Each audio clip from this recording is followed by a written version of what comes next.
Kalau ditanya siapa sebenarnya lebih capek antara laki-laki atau perempuan, jujur aja, yang paling capek itu justru laki-laki. Mungkin banyak perempuan bakal protes, lah, kita ini juga kerja, ngurus anak, ngurus rumah, semua dikerjain.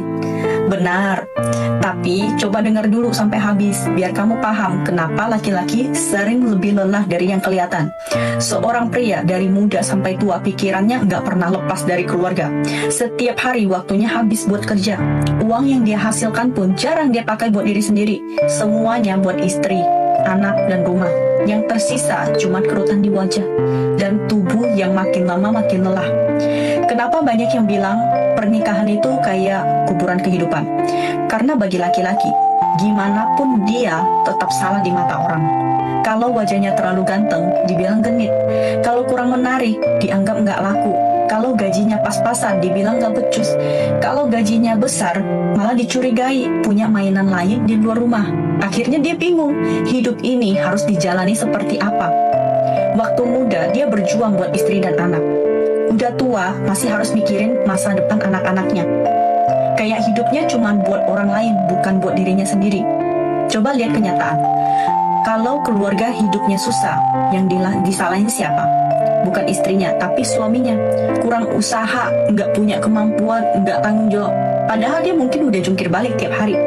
Kalau seorang wanita ninggalin suaminya yang miskin, orang bakal bilang itu wajar. Tapi kalau laki-laki miskin pengen mempertahankan istrinya, orang bakal nanya, emang kamu siapa? Giliran dia sukses, punya uang, dan pengen bahagia lagi, langsung dibilang gak setia. Kita sering teriak kesetaraan gender, tapi coba lihat kenyataannya. Laki-laki dituntut buat jadi anak yang berbakti, suami yang bisa menafkahi, ayah yang bisa jadi panutan, dan pekerja yang gak boleh salah langkah sedikit pun. Karena sekali jatuh, yang ikut jatuh bukan cuma dia, tapi seluruh keluarganya. Beda sama perempuan. Kalau dia memutuskan untuk istirahat di rumah, gak ada yang nyalain. Tapi kalau pria kehilangan pekerjaan, semua mata langsung menghakimi.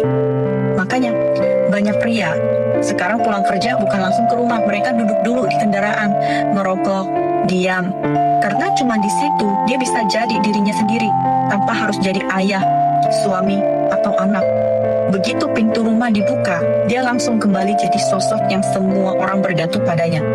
Tapi nggak ada satupun tempat buat dia bersandar. Jadi buat para istri, kurangin sedikit keluhan, tambah sedikit pengertian. Dia mungkin nggak selalu romantis, tapi dia capek bukan karena nggak cinta, melainkan karena terlalu banyak menanggung semuanya sendirian. Berilah dia sedikit perhatian dan dukungan, jangan sampai